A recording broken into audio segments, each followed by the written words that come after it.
그 교통사고 이제 당하고 예. 들어오시면 때로는 이제 전신을 마비가 되거나 그런 경우도 있잖아요. 그런 친구, 교통사고. 그런 분들도 만나셨어요? 그러면요, 젊은이들 많이 만나요. 진짜 너무 마음이 아파요. 근데 한 분을 만났는데 한 35살 때 지금 한 5년을 교제를 하고 있어요. 근데 그분이 들어갔는데 죽은 듯이 있더라고요. 그리고 눈을 감고 우리가 오면 아주 귀찮아해요. 그러면 그 멀리서 기도를 해드려요.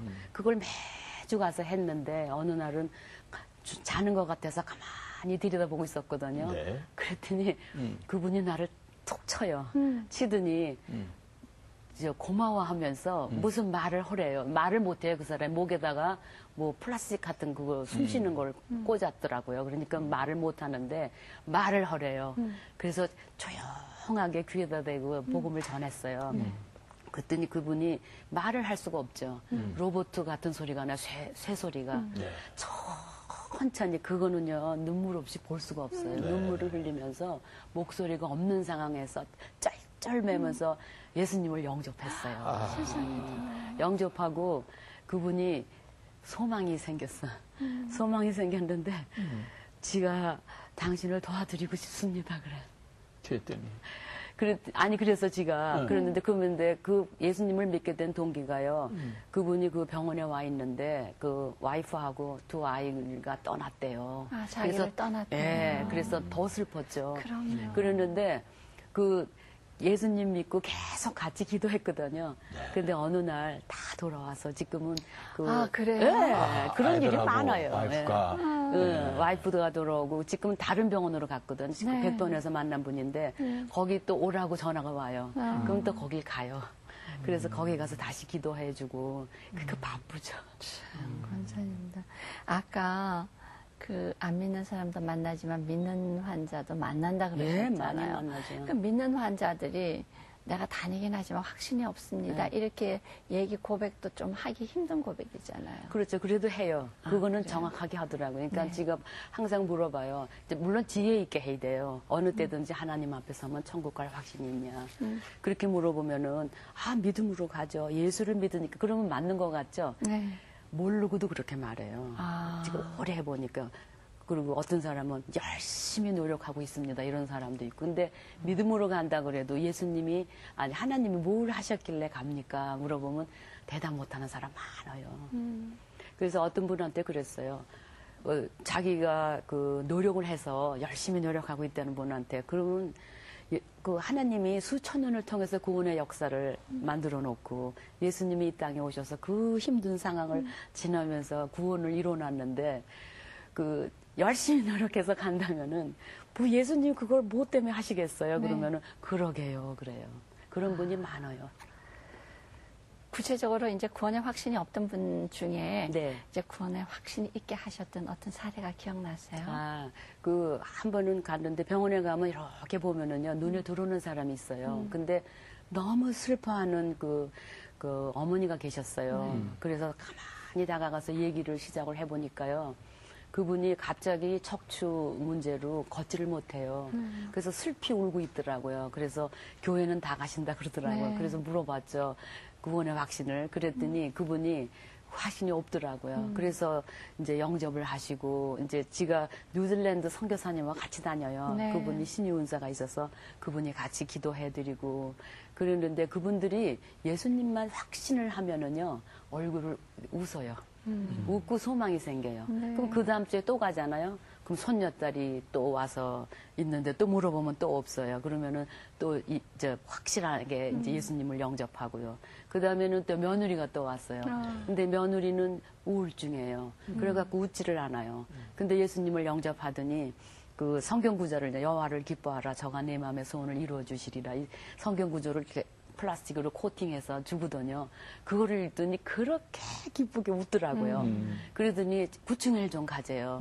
그래서 근데 시간이 다 돼서 가야 되는데 꼭 가야 될 것 같아서 올라갔어요. 그랬더니 어떤 한 48세쯤 된 분이 있는데 점심을 잡수시는데 얼굴이 간경화하셨어요. 그러니까는 얼굴이 좀 검잖아요. 그리고 잡수시는데 힘이 없어 보이시더라고요. 근데 그분은 예수를 안 믿었던 것 같아서 복음을 전하고 그리고 이제 영접을 한 후에 이제 감사하시고 이제 그리고 끝났는데요. 그 다음 주에 또 갔죠. 갔더니 그 어머니가 또 울고 있어요. 그래서 왜 우세요? 그랬더니 바로 그 아들이 돌아가셨다고 그러더라고요. 그러니까 그때 우리가 안 갔으면은 그랬네요. 어떻게 됐어요? 권사님, 어느 경우가 제일 힘드세요? 이런 경우 있죠. 예를 들어서 예수를 믿고 신앙생활하는 과정에서 병이 났어요. 병이 생겼어요. 예, 예. 그런데 하나님께서 고쳐주셨다. 예, 맞아요. 치료를 받았습니다. 예. 근데 다시 재발을 했을 경우. 그런 분이 있어요. 제가 그때 그런 분들에게는 어떻게 하냐면요. 말씀해 주십니까? 그건 지의 힘이 안 되죠. 저의 힘은 안 되고요. 그 23살 난 처녀였어요. 네. 근데 유방암. 요새는 젊은이들도 다 걸려요. 젊은 아이들도요. 그런데 유방암인데 유난히 그 가정에서 이뻐하는 딸이었어요. 근데 이제 지가 전도하는 건 아니고 다른 우리 전도팀이 전도를 해서 양육도 받고 광성에 등록도 부산서 오신 분인데 그렇게 했었는데요. 그분이 재발이 된 거예요. 그러니까는 살 줄 알고 계속 기도했는데 그러니까는 병원에 갔는데 그럴 때는 그때 젊은 전도사님이 꼭 그 베리 말틴이라고 뉴질랜드 선교사는 저를 보내요. 그래서 하나님 이렇게 어려운데 왜 나를 오게 하셨어요? 그리고 가만히 서 있었어요. 왜냐하면 너무 우니까. 그래서 제가 그런데 갑자기 생각이 나는 게 그 어머니 내가 그랬어. 어머니가 그러시더라고. 저 딸은 너무 이뻐서 눈에 넣어도 안 아프다 그래서. 근데 성령님이 저한테요. 그래요. 그러니까 그렇게 어머니도 이뻐하시는데 예수님은 얼마나 이뻐하셨겠어요. 그래서 빨리 데려가서 1등 비서를 아마 만들어주려고 그러나 봐요. 그랬더니 그게요 하나님이 하신 거예요. 그래서 어머 그럴까요? 그래요. 그다음부터 마음을 열어요 이분이. 그러면서 다시 가서 그 딸하고 어머니하고 다시 시인을 시켰어요. 왜냐하면 혹시 몰라서. 그리고 그분들이 부산에 살기 때문에 떠났어요. 그러고 나서 얼마 있다가 그 장례식을 하게 됐는데 나중에 그분이 엄마가 전화를 해서 한 건데요. 그 장례식에 목사님이 2번 예배를 드리잖아요. 근데 2번 다 그 언니한테 그 TV 화면 같은 것이 나타나면서요. 목사님 뒤에. 그러면서 그 딸이, 자기 동생이 하얀 옷을 입고 금띠를 누르고 그렇게 행복하더래요. 근데 예수님이 저기 계시다 그러는데 제일 앞에 서 있더래요. 아, 이게 맞았구나. 그리고 그 어머니가 더 이상 안 울고 그 가족들이요. 다 불교였어요. 부산에 있는. 다 교회로 갔어요.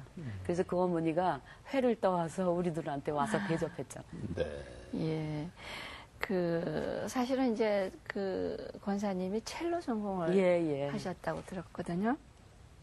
근데 그 손으로 이제 환자들의 눈물도 닦아주고 발 마사지도 하고 이제 손이 다른 용도로 지금 사용이 되고 있는데 이건 하나님의 은혜예요. 이게 진짜. 언제부터 신앙생활을 하셨습니까? 신앙생활은요. 지가 미국에 있을 때 지가 항상 그러니까 저희 남편이 유학을 가서 그러니까 어려서부터는 교회를 안 다니셨어요? 안 다녔죠. 네. 그러셨어요? 그래도 이화여중을 나오셨고요. 아니 그거 소용없어요. 거기서 다 성경도 배우고 뭘 다 했어도 예수님 안 믿을 수 있어요. 물론. 부인은 안 하죠. 부인은 안 하지만 믿지를 않았는데. 그럼 이제 이화여중 때부터 첼로 전공을 하셨습니까? 그렇죠. 중학교 때부터 해가지고 이제 그 대학까지 갔죠. 예, 서울대학 기악과를 나오시고 그야말로 이제 다들 부러워하는. 그런데 이제 미국을 어떻게 가셨어요? 그러니까 남편이 유학을 가게 됐어요. 그러니까 쫓아갔죠. 가가지고 이제 어려운 생활을 지나고 졸업 후에 이제 미국 회사에 있는데 삼성에서 저희 남편을 스카웃을 했어요. 그때 한참 최초로 이렇게 스카웃을 하셨어요. 거기서. 그래서 거기서 이제 제가 가난할 때부터 유학생할 때부터 그 사람 대접을 좋아해요. 그래서 그러니까 점점 형편이 나아지면 더 크게 해가지고 많은 사람들이 저희 집을 왔어요. 그래서 그 마지막에도 제가 어떻게 하면 사람들을 즐겁게 해줄까 해서 그때는 거기 뉴욕에 줄리아드 다니는 분들이 많아요. 근데 이제 연주를 잘 나갈 수가 없으니까 연습은 해야 되니까 그러면은 각 집이 좀 큰 집에는 돌아다니면서 연주도 해요. 그래서 저희 집에 와서 그런 연주도 하고 자선 파티도 하고 댄스 파티도 하고 진짜 노는 건 다 했어요. 그랬는데요. 그러던 중에 지가 그 파티 중에 제 후배 그 피아노 치는 애인데 언니 하나님은 살아계셔 이러더라고요. 그런데 그 왜 저 딸은 저 동생은 하나님이 살아계시는 걸 아는데 나는 왜 모를까? 그게 퀘스천이 마음에 오더라고요. 그 다음부터 뭐라고 기도를 했냐면은 하나님이 창조주시고 살아계시다면은 나한테 좀 알려주세요. 그리고 내가 왜 죄인인 것도 알려주시고 또 십자가에서 예수님이 왜 내 죄를 위해 돌아가시고 부활하셨는지 이걸 모르면 안 되는 거 아니에요. 이거를 꼭 나한테 확실히 알려주세요. 계속 기도가 시작이 된 거죠.